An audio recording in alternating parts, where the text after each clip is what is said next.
This week's Michigan Lottery Excellence in Education winner is Ben Darren from Ada, Michigan, Forest Hills Public Schools. Congratulations. Thank you. We have a video from your nominator. Let's take a look. Hi, my name is Rachel Darren.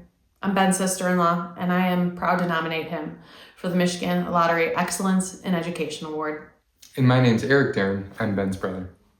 Ben is beyond deserving of this award. Not only is he a phenomenal teacher, he is an outstanding role model to those he leads, and if you ask us, a pretty terrific human being. I personally have had the pleasure of seeing Ben's career grow from the very beginning, from when he obtained his bachelor's degree from Grand Valley State University School of Education. He has spent time in both the inner city and rural communities, and now has been in the Forest Hills School District. While Ben's curriculum is primarily focused on STEM careers, math, and science, it lends itself well to a multitude of opportunities for young kids. Ben does a great job ensuring that every single one of his kids is included, and being very inclusive is important to Ben.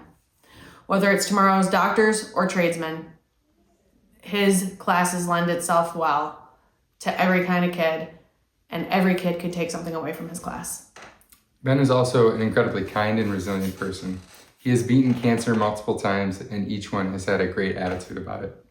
During one of his bouts with cancer, he found how impactful a teacher can be, both in the academics as well as all of the intangibles in life.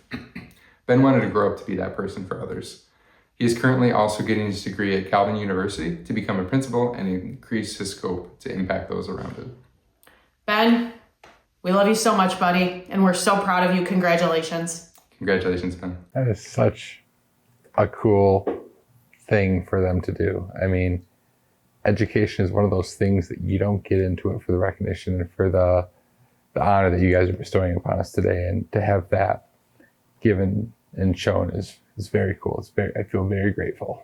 Did you know who nominated you? I actually found out last weekend. Okay. My brother and his wife just had a baby, and we went over there to meet the baby, and they're like, we got to tell you, it's been burning a hole in our pocket. We just got to let you know, we're just so proud of you. So But yeah, I'm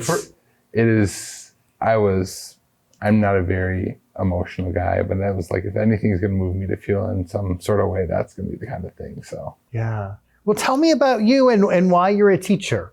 So like they sort of alluded to, when I was in third grade, I had some medical things that happened, one of my bouts with cancer, and I was in and out of the classroom, and my teacher at the time made it very easy for me to come and go and jump back into class and just feel appreciated and loved and cared about whenever I was there. And I thought, I've kind of got a knack for explaining things to other people. Why not make that my direction in life? So from a young age, I sort of put my thoughts on education and thinking that I could be that resource for someone at some point in their life to sort of help give back, pay it forward, sort of. So what do you teach? So currently in Forest Hills Eastern, I teach 8th grade science, as well as 2 Project Lead the Way STEM electives, one on green architecture and the other on flight and space. Oh, okay. I understand that you have labs, Yes. and labs can be either fun or not so fun, but I hear that you make them really fun. I try to. Labs are one of those things where kids can get in there and experience things that they don't necessarily get to in regular life. So we try to make it as immersive as we can and let them have a little bit of fun and get to expand their knowledge in a new kind of way. And you have something called a green architecture class. Yes. What is that? So this class is focused on like architectural basics. So we do a lot of blueprinting and measuring and diagramming and creating of spaces. So right now they're actually working while I'm away. Yesterday they spent time measuring the classroom, measuring tape, measuring the outline of the classroom, drawing a scale blueprint of the classroom. And now they're using an online system to create a 3D representation of that space and add all the different things into it.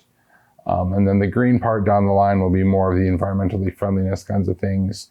We look at some cities in Dubai and Abu Dhabi and some of those green initiatives that they have there through that kind of lens. What's the most rewarding part of your position?